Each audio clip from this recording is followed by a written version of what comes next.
tropa, so for today's vlog, kami ay nandito na sa Boracay. So nagpalit lang kami ng damit, pang araw-araw muna. Bukas pa yung parang pinaka gagawin naming activities and everything. Ngayon, hahanapin muna namin si tatay na nagbebenta na handmade na bag, handcrafted na bag. So kami rin na magkakasama.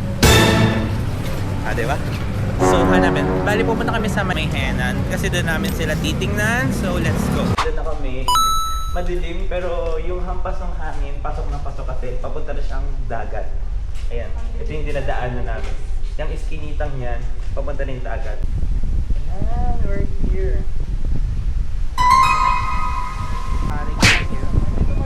Salamat. Pero sa station 2 pala kami. And mahangin siya ngayon.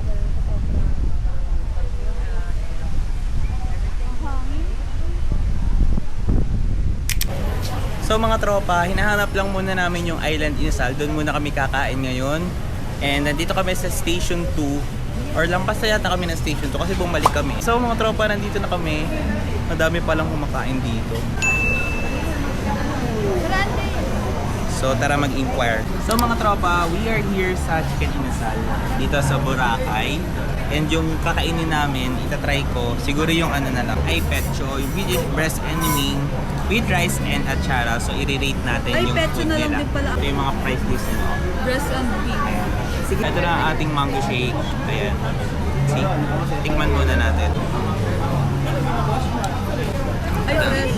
Kasan lasa yung mango masarap. And then Island Chicken Inasal sa Boracay. Ito yung pecho nila. Oh. Ito naman. Diba? Ayan, juicy niya oh. Pinit pa. Nag-vlog kasi kanina sa phone eh. Ito, sobrang tender niya. Tapos ang lambot niya rin yun. Kaya ako po lambot mo. Juicy yung cheese. Pero yung kanilang chicken oil, may aftertaste pero masarap.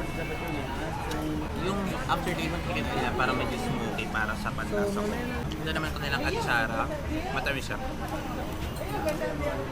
Masarap, meron siyang ampalaya, carrots, ano pa ba ito? Pero hindi ko nalalasahan yung pait ng ampalaya. Matamis siya mga tropa. Yun nga mga tropa, hindi siya under-rice.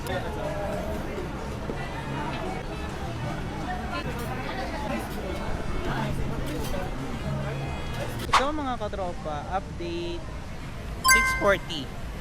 Di pa rin namin nakikita si tatay na nagtitinda ng mga handmade crafts na bag. Actually, busog na kami, nakakain na kami eh. Still, we're looking para yun na yung bag na gagamitin namin pag gumala kami dito. So, update, dahil hindi namin makita si tatay na nagtitinda, nandito kami sa tapat ng Ice Blades.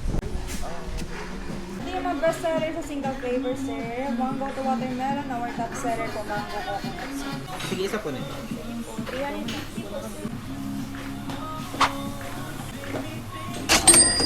Ito yung kanilang best seller na mango coconut. Ito yung in-order namin. Ayun siya oh.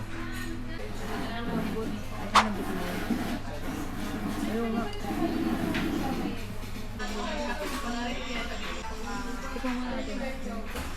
Yung pala dumuro pa ako na makakuha mangga.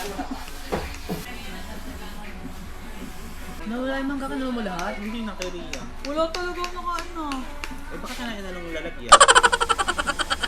Ito guys. Masarap Dami siya naman. guys. Grade 3. 8. 8 din. Hindi ko masyadong malasahan yung mangga pero sarap. Nanging